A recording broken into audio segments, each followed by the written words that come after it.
Hello and welcome to the Dark Orb. My name's Phil, and with me today is someone awesome. So, as you all know, we like to discuss devious dungeons, foreboding forests, and the coolest cats. Now, Weirdspace RPG doesn't probably have many devious dungeons as such. I'm not expecting too many forests in space, we shall see. However, I have one of the coolest cats with me, Paul Cat, author, games master, systems creator, and all-round top bloke. Tell me all about your game. Thank you very much for having me. My name's Paul Cat. I'm the author of my weird little game here, Weirdspace. It's been an ongoing passion project I've been working on in my spare time for 16 years now, give or take, going forward.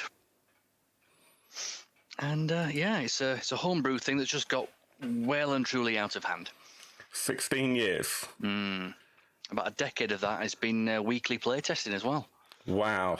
So how did that start? What were you playing at the time when you thought, you know what, none of these are quite doing it for me? To be honest with you, it started off mostly with Games Workshop games. Yeah. I've got a lot of things. I've got a big pile of books here that I've been using as inspiration for sort of things. And we started off with things like Games Workshop and the 40k universe, and then they brought out Inquisitor. Ooh, pretty. Really nice percentile-based type thing. It's got a whole lot of really cool background and lore and stuff like that. So we tried running that and tried running Necromunda as a tabletop roleplay game. Yeah. Now, if you've ever played any Games Workshop games, specifically the tabletop war game sort of things, you'll notice there's not a right lot of it's true what they say. There is only war in the 41st millennium. There's no social aspects. There's no real storyline that individual characters can go on little adventures like D&D sort of thing. Yeah. So after that, we sort of stuck in the next roleplay game I bought, which was the Red Dwarf one. I am so jealous right now. I've never actually seen that as a print book. Ever. Really? I haven't looked terribly hard, but yeah, that's the first time I've seen anyone actually having that. It's not a bad little game. There's a scenario at the back where they're playing zero-G golf and things go horribly wrong. And that was a massive influence on me. So we've got Red Dwarf on one side, we've got Inquisitor on the other side. We sort of just mushed them together. So it's like we were trying to build Red Dwarf, but as a system of worlds which were all really populated. Okay. So we ended up with this sandbox with a ton of NPCs and a ton of different locations. Oh, a bit of the dwarf. Erin's not wrong. Mm-hmm. So you came up with this idea of a sandbox from there, and so what did you do from that? I mean, you had these two ideas in your head, and how did you come up with the system that you're using? Do you want to describe that a little bit? And we can talk about the controversy that you've directly addressed in the book. Which I love, by the way. I don't agree with you, but I understand exactly why you've done it, and I kudos. It's fine. I'm not going to argue with you about it. Yes. Tell me about the system, Paul. Right, well, with this one, because quite a lot of the playtesting was done during what can only be described as pub lock-ins, we tried to make the system as simple and as easy to understand as possible. I mean, there were certain elements of the game which, as far as a tabletop roleplay game versus a tabletop war game, certain bits worked for war games but just didn't really gel with the other side of it. Yeah. So we took those bits out, put new bits in. But yeah, I mean, at the core of it, because of the starting off with Inquisitor and things like that, the perception dice, percentile dice. I like the idea of perception dice. Is that a thing? If not, it should be. Well, you got perception stat. Yeah. You roll dice for that. That's true. But yeah, so the percentage was always there right from the very beginning. And yeah, I just sort of moved on from there. I mean, we've done things like the White Wolf system and D20s as well. Yeah. So we already had a load of D10s. Percentile versus D20, well, you just times it by 5 and there you are. Well, exactly. Yeah, in fact, I remember we were talking about the way you've done your crits and your what's the word I'm looking for? Help me out. The passes and the critical Fail. big failure. Yeah. Botch. your botch rolls, where they're just basically the equivalents of a 1 and a 20 on a D20, and that's right. And in fact, I think it was Millie who's watching today who came up with that observation. But what I really like, and I was listening to one of your playtests, is that someone basically said, well, my stat is at 130, so I'm going to pass this test whatsoever, or regardless. And you're like, well, yes, but actually you've got effectively a 10% chance of either massively succeeding or dramatically failing regardless. So you still have to roll, even though it looks like it's a shoe-in, because you could completely mess this up and end up with your head exploding or whatever. Exactly right. So that's I really like that. That's the controversy, isn't it? Yeah. Because in this game, the only hard and fast rule is that if you roll 0-0, that is a critical pass, no matter what. That is the criticalist of critical passes. So we're doing a percentile roll under, so a bit like BRP, and I suppose things like Warhammer Fantasy Roleplay follow that example as well, although they're specifically, I think, BRP, basic role playing. I guess technically you're just like that. You're not necessarily exactly following that rule set, are you? So, but yeah, one thing that you've been very careful to do in your rule set, and this is the controversy, I think, is that you've said 0-0 is 0, 99 is 99. There is no 100 in this game. Correct. And I guess it's up to the GM. If they want to change that, they can. But that's how you've written it, and you've basically said this is how it's done. No fight, no squabbles. I am right, and I get that. I think it's important to define it. It doesn't really matter what it is, because ultimately it's the fact that you stay consistent in the game is the most important thing. Well, yes. Yeah, yes. I agree with that one. I like the idea that if somebody rolls a 0 on the first dice, then they know full well that the next one is going to be a pass or a critical pass. Yeah. Not a case of, all right, well, there's still a 1% chance of this going horribly, horribly wrong. Yeah. Yeah, I get that completely. 5% for that. It's at the other end of the scale. So let's talk about the setting. So what is Weirdspace? Let me just bring up a picture of the cover, because I really love the artwork you've got here. Thank you very much there. This was actually so cool. This was actually designed by my wife-to-be, Avril. And that is actually a 3D model. Oh, very nice. It's not just a flat thing. It's an actual full-on 3D model. And if I can figure out a way of editing the file somewhat so that all those little pieces around the outside edge are somehow connected to the big round thing in the middle, there's a potential that we could stick that in the middle of a D10.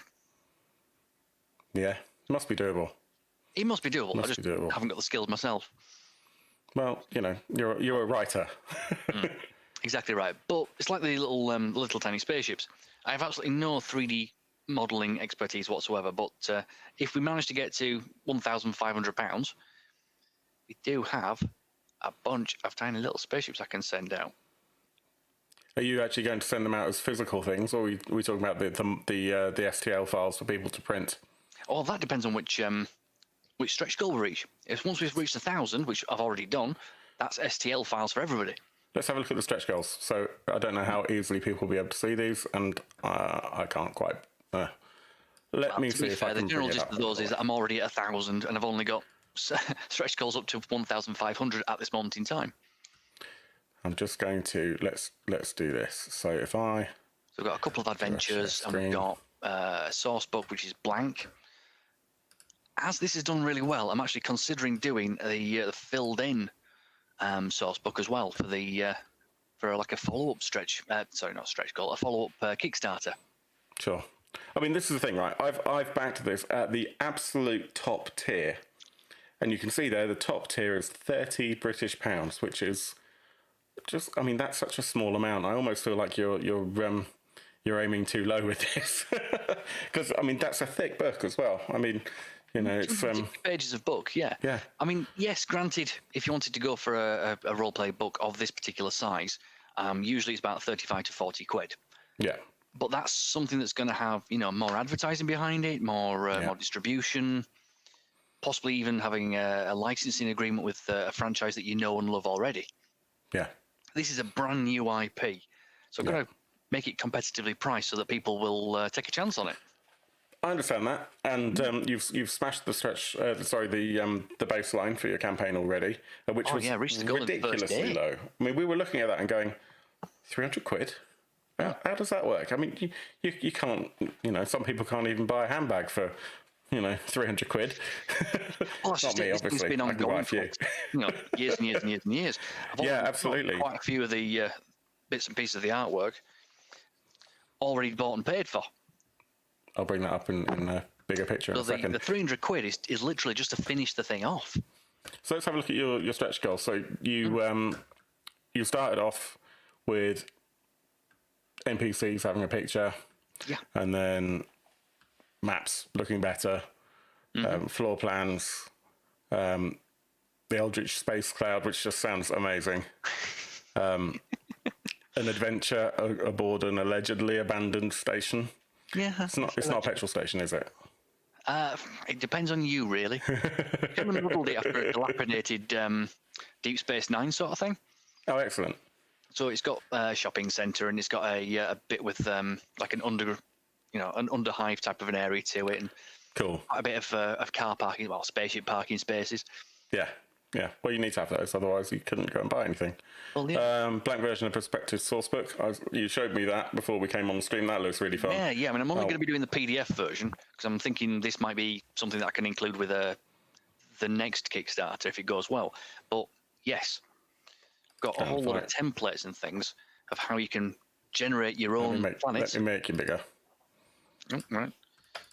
And included in this, we've got a bunch of tables for a random planet generator. Like random planets. I don't know if you've had a listen to the what do you call it? The tiny spaceships. Sandro. Yeah. I don't know if you've had a listen to the DM Zach interview thing that we did. Hi, Pete. Hi, everyone, by the way. Hi, Roddy. But yeah, what we did with DM Zach was we randomly rolled up a planet. He decided that he was going to use the Weirdspace universe for like a little tiny campaign thing he was going to run. Yeah. It was going to be a bunch of kobolds on this tiny little backwards, magical rock somewhere that happened to find a spaceship, and they managed to launch it. As you do. And at that point, it's a case of a bunch of lizards that don't know what they're doing in space, not quite sure why they're there or how they got there. But it was so I need to get some sort of some homeworld for these kind of guys. I mean, the sort of starting block for it. So, all right, well, we'll roll it one up. Ended up getting a cylindrical world where they live on the inside of the cylinder. They had some sort of flying creature which had both wool, and they could use it for meat and transport as like livestock. So we came up with. Have you seen what these little things called the cotton bats? No. Give it a Google. It's this tiny little white bat with a bright yellow nose. Okay, it's an actual creature. It's an actual creature. But Goodness me. with these sort of things, it's a case of, okay, well, if we just make these gigantic, and we could have them as being ridden around, flying around the inside of this cylinder thing, we could have them so that they could be sheared like sheep. So you've got the wool, the blankets, the cotton fibers for making things like, well, not cotton, but you get what I mean. They're more like wool. Yeah. If they're flying, they could be used for transport as well, especially if there's quite sizable things. So right there and there, not only we've got their entire transportation system, but we've got their main export as well. So this is not my picture, so credit to the original photographer, but I'll bring up a picture of cotton bats now. Yeah, those kind of things. So that's what we're looking at. Yeah, so we ended up having the entire industry worked out with just a couple of rolls on a table. Plus, if they're on the inside of a cylinder, then they'll be either nocturnal or, light verse. And there we go. So Erin says, random planet generator means no longer stealing names from Hitchhiker's Guide to the Galaxy by Douglas Adams. Yeah, I think I've done that as well. Yeah. Anyway, you're not supposed to steal them. You're supposed to borrow them and put them back when you're done. Yeah. Cool. That sounds really fun. Yeah. And so you've been playtesting it for 16 years, give or take. Give or take, yeah. Has it changed a lot in that time? Yes. Every single time we'd play a session, one of the players would think of a way of breaking the system in some way, shape, or form. And it's a case of, right, so is that a bug or is it a feature? Well, It's like they're kind of the same. They're just undocumented features. Can be, yeah. It's like acid blood. In my system, it started off as a merit. It was a case of if anybody shot you and you happened to be an alien race with acid blood, you'd splatter out everywhere and you would injure the people who were trying to harm you. A couple of sessions later, one of the characters with acid blood happened to get shot on board a crappy little spaceship. Yeah. And started to bleed. It's a case of, all right, so the medic comes over. All right, I've got these medical tools. Yeah, I'm going to put them in the oh, they've melted.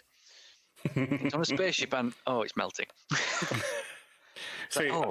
This is now an exceptionally liable. This is a liability. This is not a merit. This is very much a flaw. Yeah.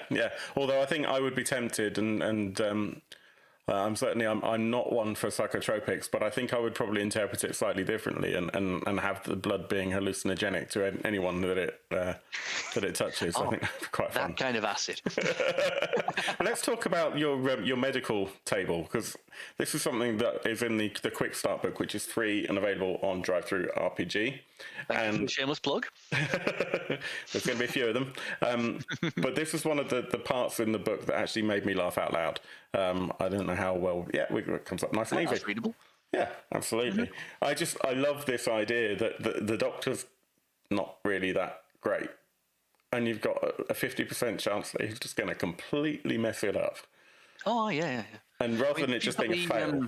If you've got the actual medical skills in the book, like you're a surgeon or you're a field medic or something similar, then you've got the option of amending that particular dice roll by a certain amount of percentage. Yeah. Depending on how good of a doctor you are. Yeah. However, there's still a chance of a critical pass or a critical fail. Nice. I really like it. I love the idea that they've just completely, kind of fixed the wrong thing entirely. Mm-hmm. Because unfortunately it happens. Wonderful. Yeah, exactly. That wasn't the problem. What are your characters like? So have you gone for the trope of just having, let's say, half a dozen humans in a spaceship and they go off a la, standard space fare of the 1980s, or have you chosen to go the route of having multiple races that are playable? Well, that's the thing. I've got a few sample races in the book, but the alien generation system is just it's very robust, shall we say? It's a case of you can have something that can pass as human, if that's what you fancy playing, but this human type character could have that same acid blood or whiskers or a tail or something, or you could play something that's completely non-human altogether. There's a flaw in the book called non-standard pattern. It means that you've got one leg instead of two, or you've got four arms instead of one. Whatever it is, it's just really difficult for it to use human-based technology. Mm-hmm. Need to wound the alkaline-blooded character. Yeah, that's not a bad idea as well. That would work. Just from this particular interview, we've had like 3 different versions of what you could do with acid blood. Maybe you bleed, car oil or something that can be used as car oil. Yeah. Maybe that makes your species really, really desirable and potentially hunted down for it. Yeah. There's an idea for natural mechanics. Yeah. Yes, you bleed fuel. That would be inconvenient. Did you ever watch a TV series called Blood Drive? No, I know exactly what you're talking about. Yeah, it's very, very silly. I would definitely recommend it. The villain in it is wonderfully over the top. Over the top? Thing you could definitely do. How's that relevant? System. Bit of a segue sideways there. Yeah. Not really. I mean, the whole thing with this book that I really like, and the whole concept is that you are taking it to a kind of an nth level of potentially silly. It's very sandboxy from what I've read of the quick start, and obviously the great big. Have you got your demo print of the hardback to hand to show how huge this book is? I mean, just look, that's just amazing. 260 pages at the moment. Oh, does it come with post-it notes? and a few, Yeah. post-it notes. And While this is a hardback and fully finished thingy, it's not actually finished because there's still, still a proof, isn't it? we just skip through. We've got a few blank pieces in the book every now and again, and that's the reason for the Kickstarter, so I can get that finished off. Get all those little pieces finished and filled in with new bits of artwork. Yeah. Yeah. Make it feel like a proper book. Zach, making me laugh. And and Pete says it's hefty as well. Tis hefty. Yeah. Yeah. So It hasn't always been that way. I've got a few of the. We've got the previous version with stolen Googled artwork. Shocking. And then we've got the previous version to that when it was under its. I'm going to say it. Sci-fi bollocks. There we go. That's us probably taken out for our PG rating only now. As I said before, it's an anatomical statement, right? Of course it is. Yeah. And I mean, yeah, I saw the original on your Facebook page. There's the original cover as well that had what looks like Sikozu from Farscape. Sikozu from Farscape, and we're big fans of Farscape in this household, among other classic sci-fi TV shows. Definitely one of the influences on the game there, because it was just a case of there's a token human. Yeah, you don't have to play a human. Play anything you like. If you wanted to play any of the characters from Farscape, I'm actually very, very confident you could play it in Weirdspace. I think I've got the Farscape roleplay game somewhere. Yeah, I've nearly bought that a couple of times. Might just be a PDF version, but yeah, I've definitely got one. You can say I might just have imagined it. So okay, let's talk about what your kind of creative influences are. We've spoken a little bit about the influences to the system from a role-playing perspective, but what have you read? Who are your narrative influences? Ooh, well, we've got to start off with the straight up the originals there, like you've Terry Pratchett, Douglas Adams, the guys that wrote Red Dwarf as well as definitely a big one. I remember not knowing about the Firefly TV series, sitting in the cinema watching the Serenity film, and all of the friends around me all there thinking, we've done this in Weirdspace. We've done that in Weirdspace. We've done that as well. There is nothing here that couldn't be done in Weirdspace. Yeah. Yeah, it's a great series, that, and it's a shame it was so short-lived. Yeah, but, it is what it is. I did read somewhere that they're talking about bringing back Farscape, among other things. We did have a couple of the actors go to Stargate SG-1 for a little while. Yeah, I'm not a huge fan of Stargate SG-1, so it still wasn't quite enough to tempt me over. I think I saw about 6 seasons of it at a point when I was between jobs, and just as I'd been marathoning it, and just at the point where I'm just trying to think how it went. It was like one of those bits where there's like quite obviously a break in the season, and I put it down for a week or so. I had some interviews, got a job, blah blah blah. Went back to it, and whichever online provider had been showing it, I think it was Netflix, pulled it.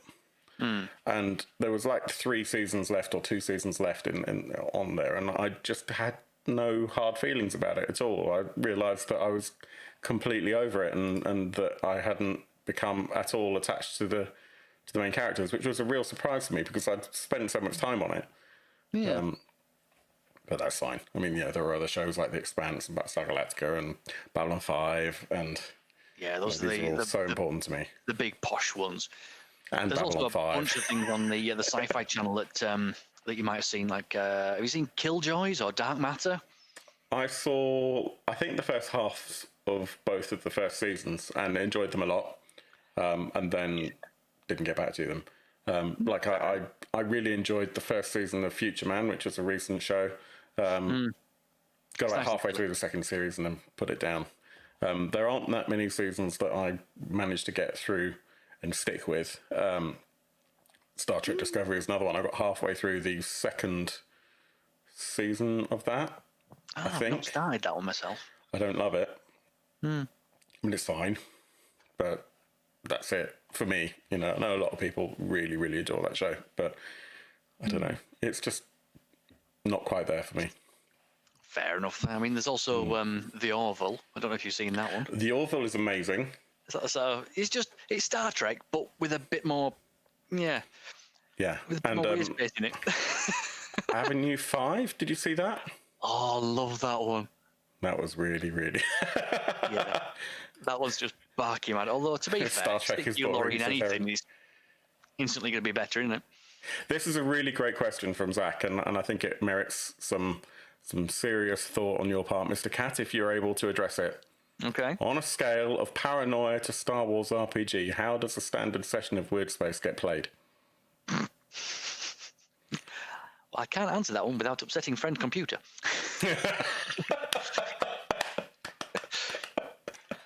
If you took Star Wars and you stuck in like a few characters from the Orville into it, it's like Defiance, but with more fart jokes. So what's the premise of the show? That will probably help to kind of set it up in terms of... The premise is Earth is dying, or has already died a couple of hundred years ago by this particular point, and a bunch accurate, of really. a bunch of organisations, conglomerates, big corporations, a few religious organisations, and things like that, decided that what they needed to do is terraform a bunch of new little planets, because we haven't got enough space for everybody. They decided to use the Ring of Saturn, or the Rings of Saturn, as a testbed for it. So they send out a couple of hundred of these little machines, land on these really small rocks, terraform them, and then by the time the humans get there, they'll know which ones work, which ones don't work, which ones have caused natural disasters and whatever, and they can then use that to colonize or build up and terraform slightly bigger rocks in the area, like the moons of Saturn. However, with these couple of hundred things, thanks, Jay, with a couple of hundred of these machines flying out and hitting these tiny rocks, some of them have gone through spatial anomalies and become weird that way around. A couple of them have cat hair in them, so that when they land, the main life form is evolved from cats. So, I mean, they all look like you? Hopefully better looking than me. Is this why you've got no hair? Because I've seen your older pictures where you have lots of long hair. Yeah. Unfortunately, you get to a certain age and the hairline's disappearing. Don't know what you're talking about. No, of course not.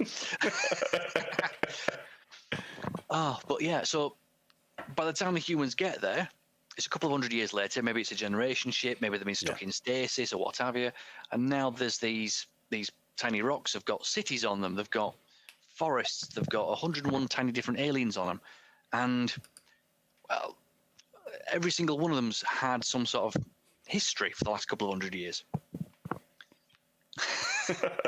Cheers, Peter. But yeah, Cool. It's just a case of, so by the time the humans get there, they are not the top of the food chain. They are not in charge of anything. They can't really lay claim to anything because other things have been there, other alien races have been there, other eldritch thingies have grown up on this particular thing. We've got... They're only eldritch to us. They're Exactly not eldritch right. to themselves. We call them eldritch. They get out there. They're just called Steve and Fred, Yeah. Who is this Stephen Fred? So this really reminds me of a much more contemporary and much more recent game, technically, in terms of the basic premise, which is Coriolis. I don't know if you know the story for Coriolis at all. Is that the one that was in French originally? In Swedish. So I've got it up here. It says trying not to knock over the Savage Worlds tokens at the same time. So that's Coriolis. No, I don't think I've seen that one. It's a lovely game. It's got some heft to it as well. Yeah, this is heavy. And you have to tag it because otherwise you can't find anything. Shout out to Yenringen and Free League for creating this game. They're one of my favourite publishers. Technically, Yenringen is probably my favourite publisher, but they got merged into Free League last year. Anyway, Coriolis, the concept is that effectively the the Arabic civilization on Earth is the one that really dominated, as opposed to the American civilization, which is kind of what we've got now. And at some point, they decide to build 2 generation ships. They send these 2 generation ships out, and it takes, like, I can't remember, thousands of years, like 3,000 years. One of them disappears. The other one is, they were both going to the same location, I think. The other one is off towards this promised land, if you like, the planet that they've worked out that can sustain human life. Once this generation ship's plodding along in space, people on Earth discover a series of portals that you can use to travel that has been created by an ancient civilization. They use these portals to bugger off over through space and time, or through space, and they get to the destination first.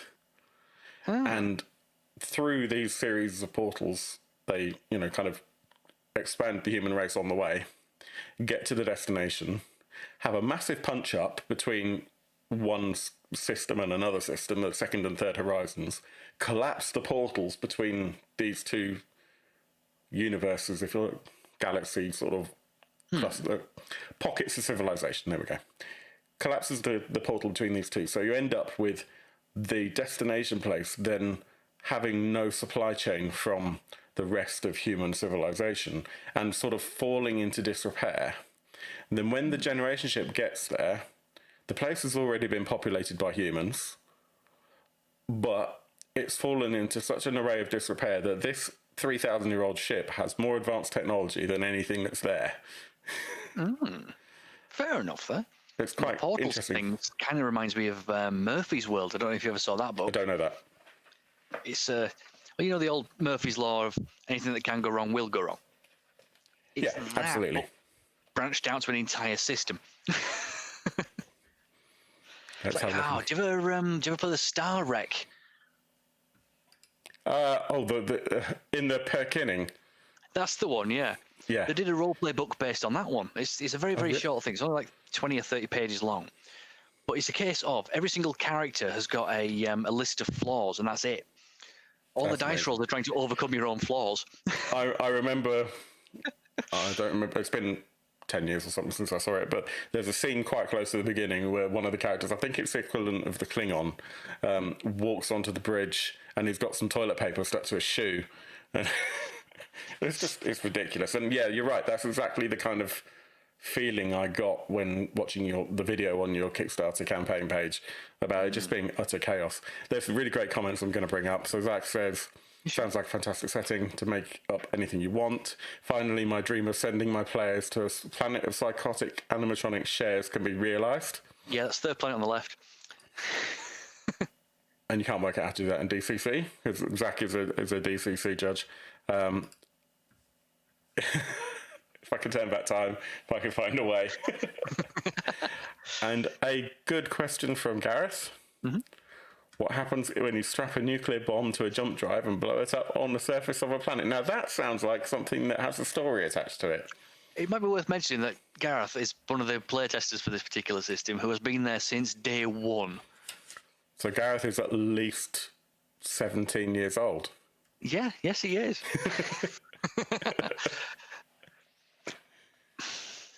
We've got, like in Battlestar Galactica, where they press the button, the ships disappear, and they reappear somewhere else. Yep. We've got that in this system as well, as it's called a jump drive. Now, after they summoned some nasty god thing, they decided that the only thing they could really do with it was nuke the site from orbit, because let's face it, it's the only way to be sure. Yeah. So they got 4 of these things, stuck a jump drive in the middle of these 4 ginormous nukes, and the idea was that they were just going to blink it straight in the middle of this this whole compound thing and have it go off. G here managed to get critical passes on quite a few of the different rolls to make it work. So not only did he wipe out that particular planet, but he wiped out every permutation from that planet, from every single parallel dimension, universe, and whatnot. Oops. This planet never existed. It was just, boom, gone. That's impressive. There was genuinely nothing I could do about it because all the dice rolls came up in his favour. He figured out how to do it with a past IQ check. He managed to get it all rigged together because he had the right skills for it. And then he wiped out a planet and every single variation of this particular planet. So I'm going to make you lie back on that couch there now and ask, how does that make you feel? Well, we went back in time. Thank you, Cher. And we put it. Did you find a way? We found a way. Oh, the planet is called Corallo, and it's in the book. It was. Sounds like we could have smart bombs kicking around like in the film Dark Star. Could be fun. Yes, however, just like in the Munchkin game, if you've got a smart bomb, that bomb could decide it wants to live or be a pacifist or any sort of any other list of things that could happen. See, that just Space Jesus did it. Gareth, stop calling yourself Space Jesus. Even without context, that's funny. Talking about smart bombs, this reminds me of a book that's a real favourite of ours, a series actually called Everybody Loves Large Chests. Sorry, say again? Everybody Loves Large Chests. And the first book is called Morningwood. Mm-hmm. And it's about the series is the tale of that mimic in the dungeon that killed someone and somehow got XP for it. And starts leveling up, and every time he levels up, he gets attribute bonuses. Oh. And then starts taking classes. I'm not going to spoil it any more than that, but you can imagine that a mimic increases its intelligence and other statistics, and then decides to actually take classes from D&D. That's basically what this book is. It's I think it's only on Kindle and Audible. The Audible audiobooks are really funny. Erin's listened to all of them, I think. Definitely worth checking out. One of the funniest books I've ever read in that sort of respect was Grunts by Mary Gentle. Don't know it. Oh, it's about this bunch of orcs who decide that they don't want to work for this Dark Lord anymore because he just keeps on sending them off to go get killed. So they decide they're going to go and there's this war dragon. Everyone's been scared of it for centuries, but they're going to go and sneak in and try and see if they can steal some of the stuff that this war dragon's got. Yeah. So they manage to stealth all the way in, and find this ginormous skeleton because it's been dead for centuries. That reminds me of I haven't read it yet. There's a book called Red Shirts, a novel with 3 coders, by John Scalzi. A friend of mine recommended this, and the idea is that basically it's observed that when you join a spacecraft, that the away team always has one low-ranking officer in every away.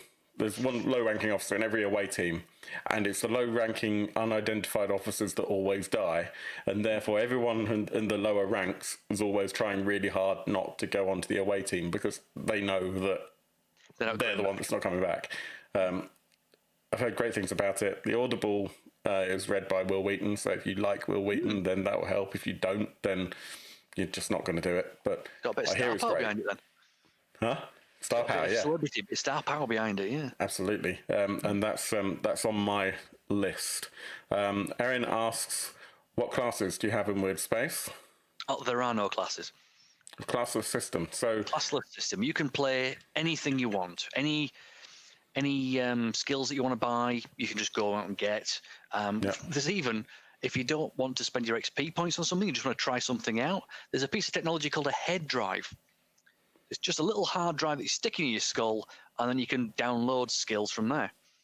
But I know Kung Fu, show me. Pretty much, yeah, except certain skills, they don't create them for this particular head drive, but you can download them illegally. And then, of course, you got a chance of having a virus on it.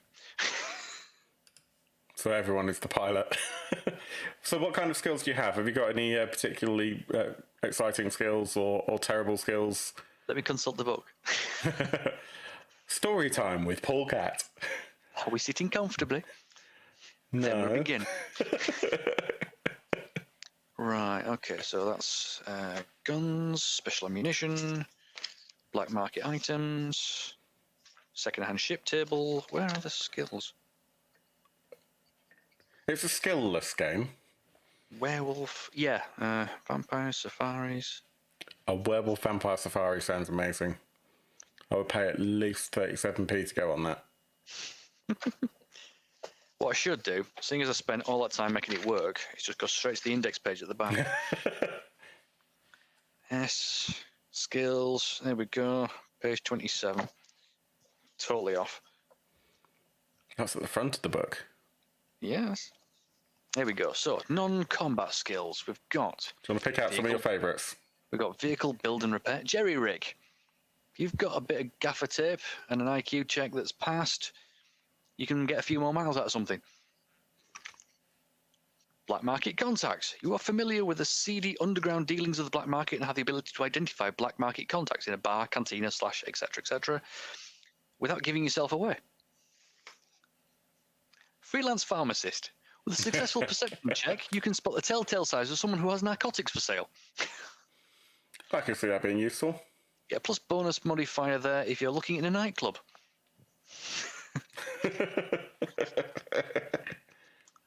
Friends in high places, friends in low places. Friends in medium places. Triclops. This is a good skill. You've got a third eye which allows you to perceive the auras as well as regular light spectrums. And then we've got a big table of aura colours. That brings me to another question. Mm-hmm. Tell me about the tables you have in Weirdspace. Well, we've got planet generators, we've got aura thingies, which can really give an NPC a bit more depth to them. Mm-hmm. So you just roll on that and find out that he's got a great psychic talent and he's fairly introverted, which could be really bizarre for some guy behind a bar. Yeah. So I think on this one, we've got the experience tables. We've got the you spent time in prison floor table. Space journey encounters. So if you're just passing by stuff and the GM wants to throw a little random encounter at you, you've got those as well. We've got the convoluted magical item generator. Inconsequential character background generator. The teleporter has gone horribly wrong table. What's on that? Give us a couple of examples. Let's have a look there. Where is it? Do you want me to roll something? Yeah, roll me a d10. That was just a d10, is that one? I got a 9. 9. You reappear somewhere odd at the GM's discretion. Great. You also end up some XP older or some XP younger. Or for the critical fail, you arrive as a messy dead lump. Excellent. Or all your bionics are fused and are now useless, or everything made of metal has been left behind. That's awkward. And my all-time favourite table in this book, the morning after table. Do you want to explain how one would use that? Give me an idea of a setup where you would end up by rolling on that table. All right, let's have a think. And the GM has no idea where to go with the storyline that they've currently got in this particular sandbox, or the players have had a massive windfall or a massive win of some description, and they decide what they're going to do is they're going to go celebrate by going to the nearest tavern. They have a bit too much, and then at that point, they get completely blackout drunk and they wake up somewhere weird and wonderful. That sounds fun. Then we've got this. A D100 by D100 by D100. Let me spotlight you. 2-page table. That's D100 by D100 by D100. Yes, 100 by 100 by 100. So if my maths are right, that's a million different combinations it could potentially be. I could be horribly wrong on that. I'm sure someone will now pull out a calculator and we'll hear in the comments. Okay, so I've just drunk some. You've drunk far too much. You've blacked out. Galactic Nargle Flaster. Yep. All right, so D100. That is 93. Right, now, remember when I said that 5 or less is a critical pass and 95 and more is a critical fail? Yes. Yeah, that works for this table as well. Oh, nice. So with a 93, you wake up, on a sacrificial altar. 05. Ooh, critical pass. With a surgery scar, you've had a second lung installed. 22. 22. That's not a bad one. Let's have a look. Ah, with a packet of biscuits. Hey! Bonus. So clearly they've sacrificed my real lung and replaced it with one so that I don't, go without. Oh, no, that's a 5 or less. That's a critical pass. You've woken up with an extra lung. Oh, in addition to the 2 I've already got. In addition, yes. Yeah, Some of the other critical passes there is. Where are they going to fit it, Paul? It's got a lump now. Yeah, you've just got a bit of a lumpy chest now. I've been told it Some of the before. other ones is, you wake up in a posh hotel room. You wake up with your pockets stuffed full of money. Or you wake up with the odd recollection that a vampire now owes you a favour. And then at the bottom end of the spectrum, we've got the critical fails. So you wake up in a prison cell or a flea-bitten motel. Yes, the lung is sentient. Smeared with what you assume is squirrel poo. Wearing a shirt of a very specific colour. Not tea with the biscuits. No tea, you're right. With a really embarrassing tattoo on your backside. Oh, and if you get 99 on this one, the criticalist fails of critical fails. Is with a vague recollection that you've sold your soul to a deep-fried banana, and that is not a typo. I really hate bananas. Spoiler alert. I really hate bananas. Banana, not for a deep-fried banana. Yeah. And then, of course, if you just roll 50 across the board, Yeah.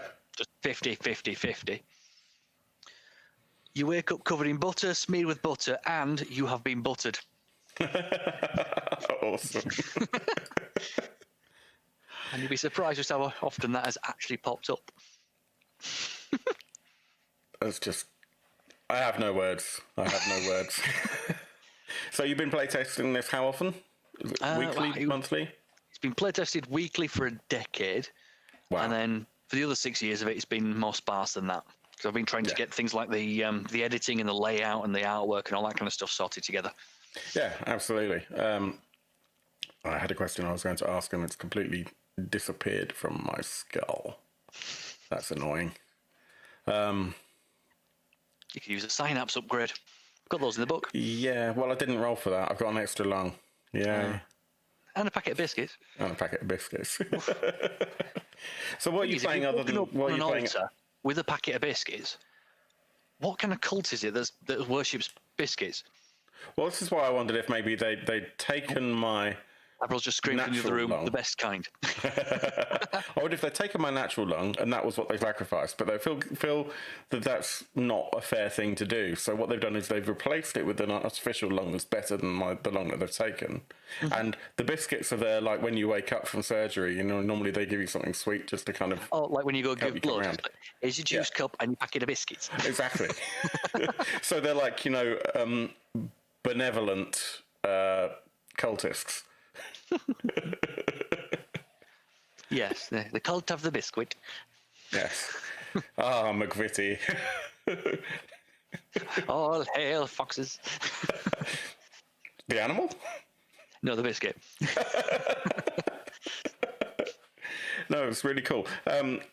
Let's talk about the actual campaign itself. So your goal was 300. Yes, 300 just to finish the things off, get a bit of a layout work done, get all the artwork filled in there. Where are we at? We're at 53 backers. On day one. Well, yeah, the moment I saw it, it was an instant back, and we spoke about it on the Victory Condition Gaming Friday fill-in. You've got 53 backers right now, £1,062. So you've 369. So you're nearly 4 times your meager goal. Yeah, lots of people have kind of gone 40-odd% over. Wow, it's gone up again since I last looked at it. That's good. It's been a little bit, we're doing things up and down as that one. Yeah, well, hopefully it will continue to go in the right direction. It looks like it's going to be great fun. How much humour are you injecting into the book, and how much do you think is going to be more about the freedom that the system gives you and the kind of the cues from the artwork? Hopefully mostly the second option. I mean, I don't want to tell people how to play their game. So once they've bought the thing, if they want to play it completely straight-laced, they can do. I mean, we've done it before where we've had it's almost a film noir kind of a thing. Yeah. Where it's like one of the artwork pieces in the video is the A station. It's this ginormous skyscraper type of a building. That one there. That's the one. The idea with that is that down at the bottom, you've got slums. Yeah. And then the higher up you go in these 100 levels, the posher it gets. So when you get up to like levels 5 and above, it's the cleanest of the clean. It's all artwork and sculptural things and bits like that. Whereas down the bottom, you've got the prison sections, and you've got slums, and you've got these ginormous engines which are spewing out all kinds of toxic cack. Seems very sort of Judge Dredd universe kind of. Kind of, yeah. If you just stick a megacity up into space, it's that. And hopefully, with the artwork you've got there, you can see that as it goes up, it gets posher and nicer and it's very industrial down at the bottom, isn't it? Yeah, this is a piece of artwork that I sort of described it to an artist called James Lamb. He took it, he went away, came back with that, and was like, "Is this the kind of thing you're after?" It's like, yes, get it. That'll do. Yeah, it's like you've got one or two families living in the very pinnacle, the very, very top section, and it just gets more and more densely populated as you go down. That bit at the top reminds me 100% of the pods in 2001. Yeah, could very well do. Yeah, it's kind of like that mixed with a bit of cool. The pickle or the shard from London. Yeah, I can see that. That kind of thing. Yeah. Yeah. And so with that, honeycomb. I mean, you might be able to see as well on the right hand side, about 2/3 of the way down. Yeah. There's like a little section just on the outside edge there. That is a little town called Hull Breach, where there is in fact a breach in the hull. Is that Hull as in the British seaside or coastal town Hull, complete with a fish walk? Yeah, I love that place. It's a case. I bought a Game Boy in Hull. I bought a Game Boy in Hull. There you go. What? Okay. That's all I remember of Hull. That and literally, there's a like a tourist walk through all the kind of the fishing quarter with fish embedded in the paving slabs.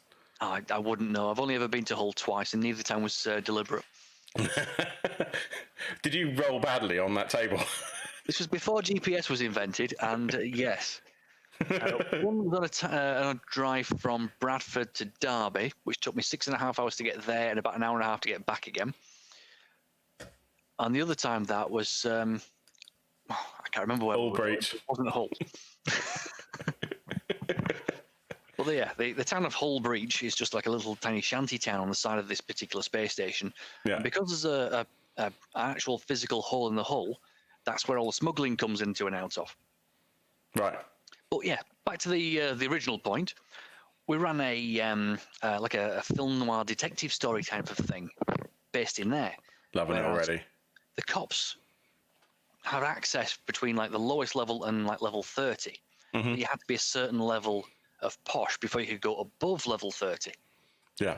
So when you found out that potentially somebody higher up in the A station might have been the cause of this particular murder or whatever it was, yeah, you'd have to go get yourself a warrant and have a really good reason for doing it. Of course, I kind of got around that a little bit by having the cops murdered in the first 30 seconds of the game. You personally? Of the cops trying to solve their own murder. GM is a murderer. Yeah. Shocking behaviour. I approve. That reminds me a little bit of. I'm sure you saw it because we seem to have seen a lot of the same shows. Snowpiercer. Not seen the TV series, but I love the film. I've not seen the film. I've seen the TV series, but I mean, but yeah, the idea that condense it to an hour and a half. Huh? Probably the same thing, just condensed into an hour and a half. Yeah, absolutely. I think that from what I'm told, the characterization in the series is a little bit deeper, obviously, because it can be. More time. And certainly, I really enjoyed it. I'm very much looking forward to the next season. But yeah, very similar in that you've got those classes and physical segregation, and the further up you go, the posher it gets. What are you playing now, other than other than Weirdspace? Do you play any other games? Yeah, I'm actually in a D&D 5e campaign at the moment. Just recently retired my my Tabaxi Thief. Next, I'm going to be moving on to a total WWE fighting champion type of thing. Nice. I found this brilliant mini on the internet, which I've 3D printed. It's like, how can I describe it? It just looks like it could take something on in a fight. It's got this ginormous two-handed hammer. In fact, if you've got the internet up and running there, you can copy a picture across. Yeah. It's on a website called Comet Lord Miniatures.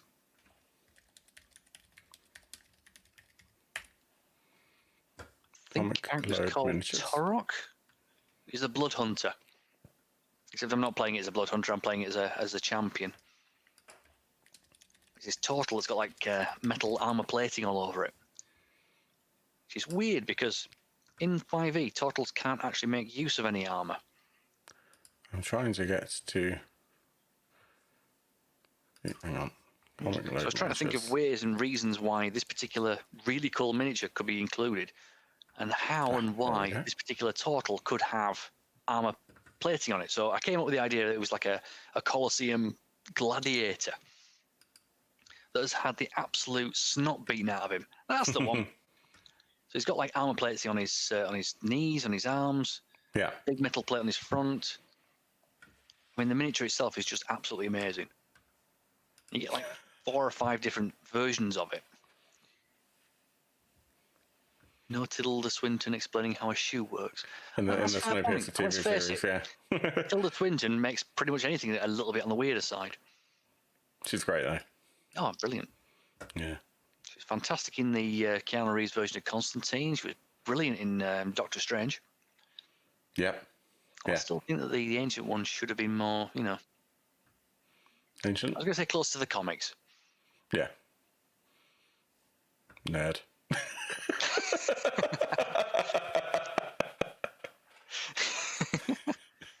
I can get away with that. All these books behind me. Well, yeah.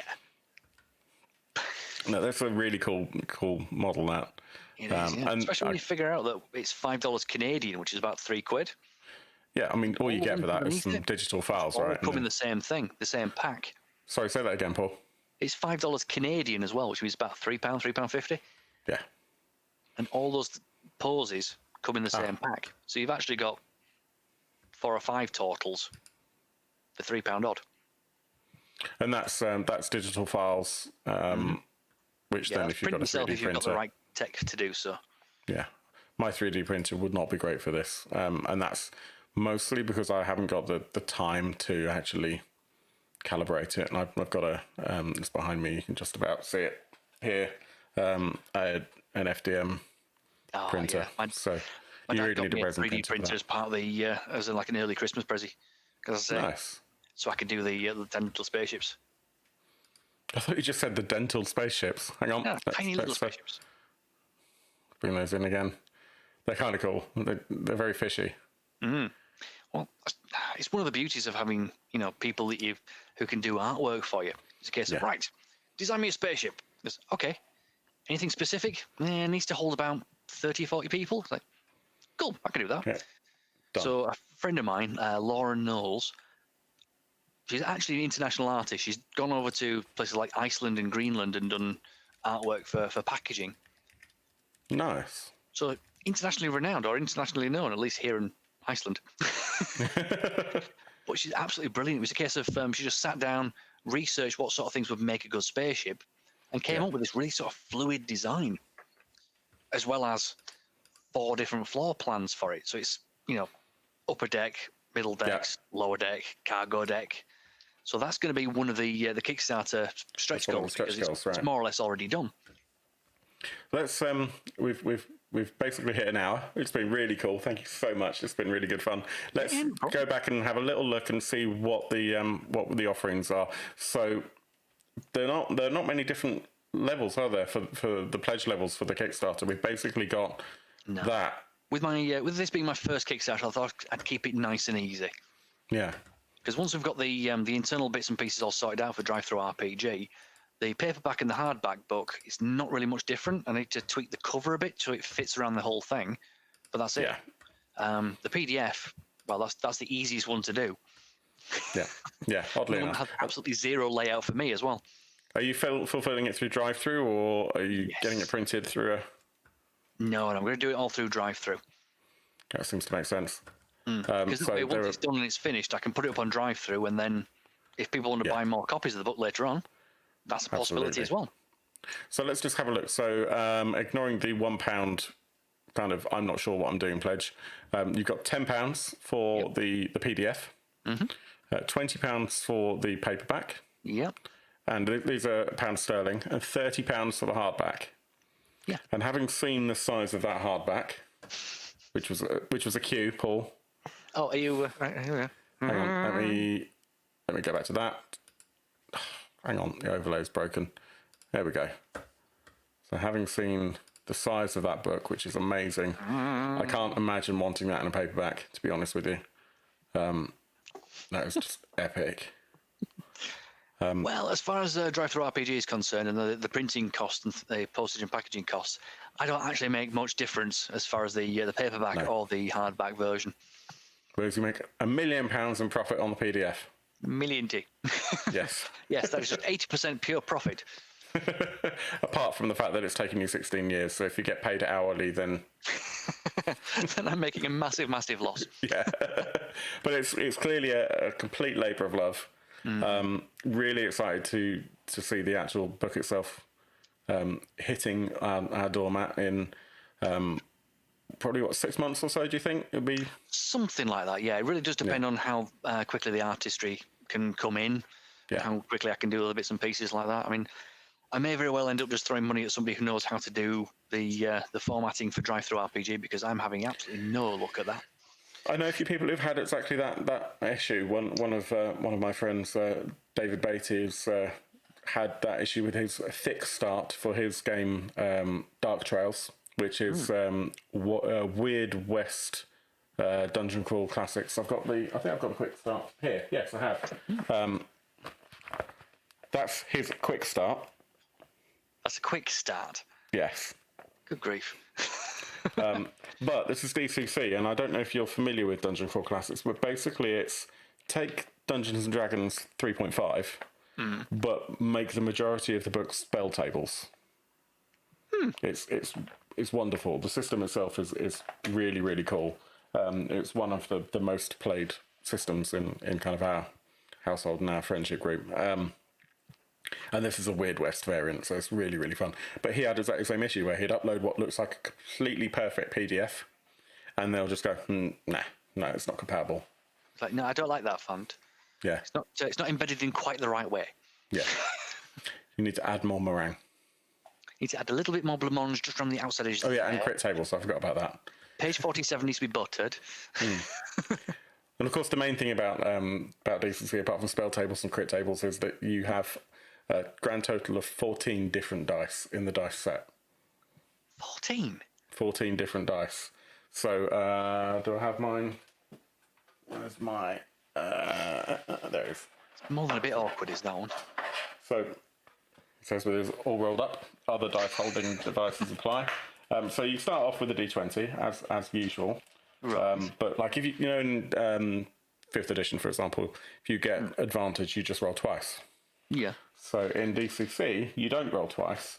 You go up one in the dice chain. So instead of rolling a D20, you roll a D22. Or 24. 24, sorry. Which would be like that. Okay.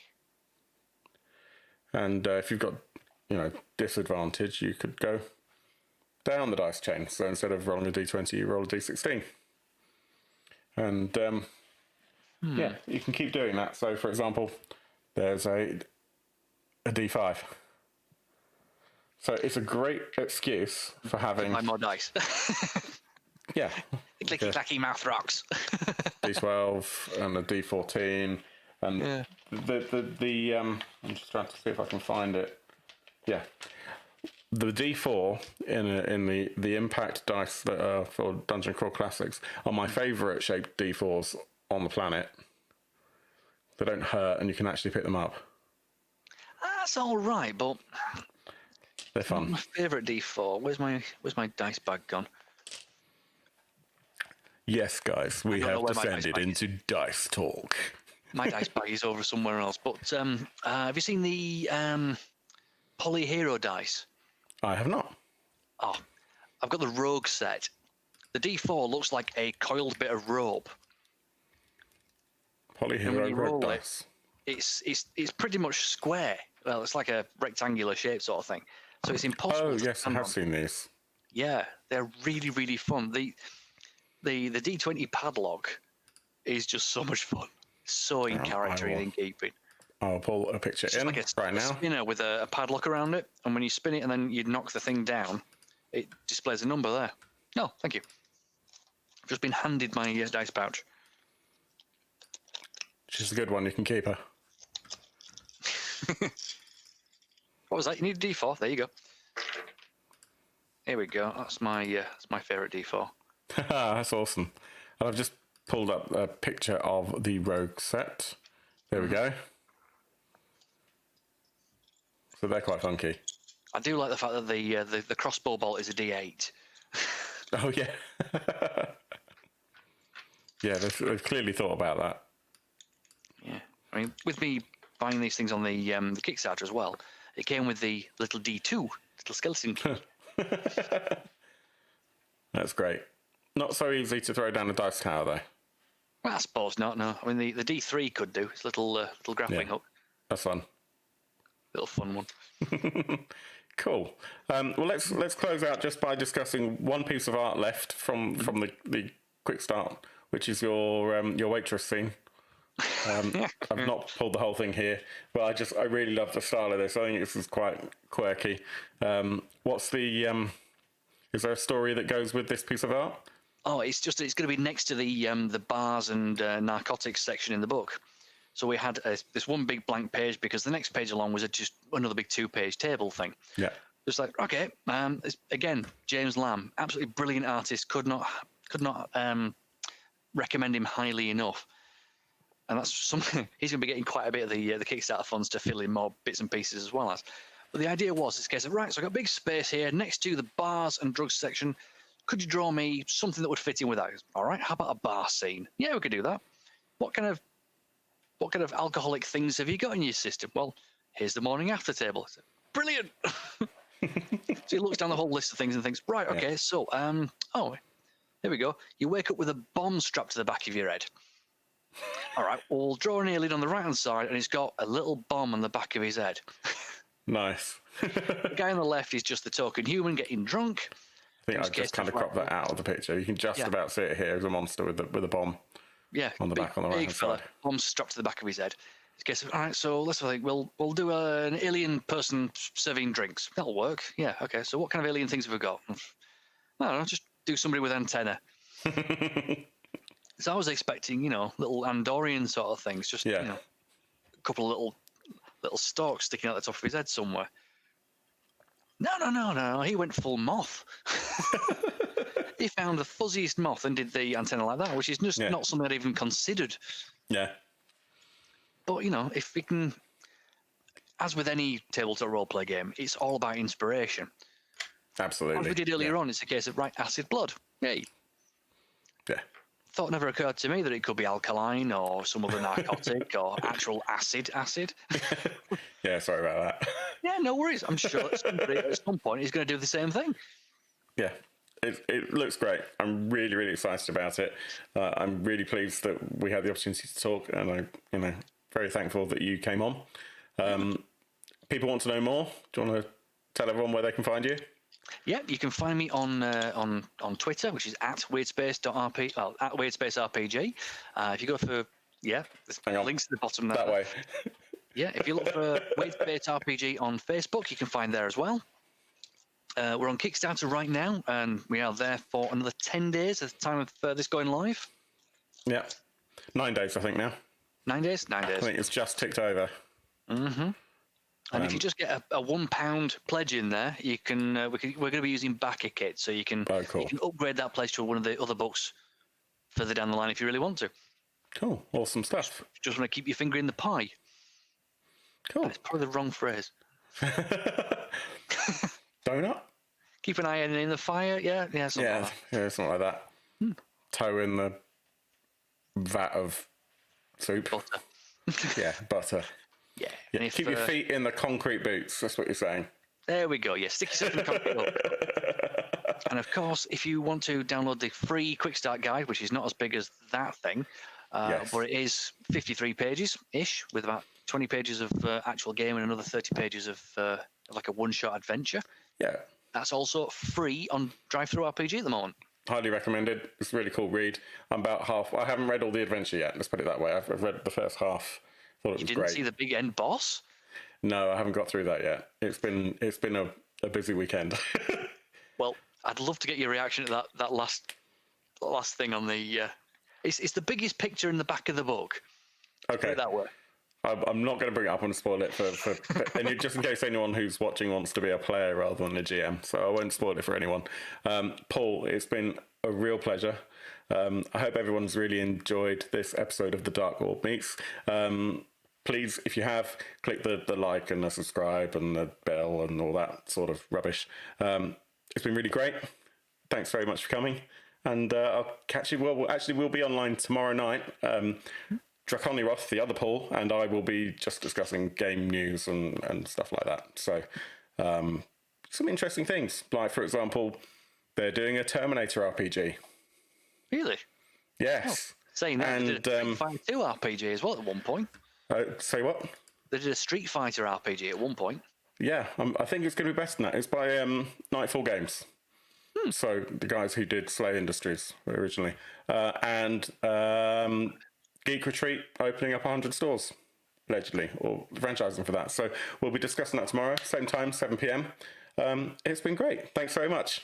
No worries at all. I love the Geek Retreat. And if anybody is in the Leeds area and can get to the Geek Retreat, you might even be able to pick the book up in person and save yourself some postage and packaging. Do it. Right. It's been so fun. Thank you very much. Take care, everyone.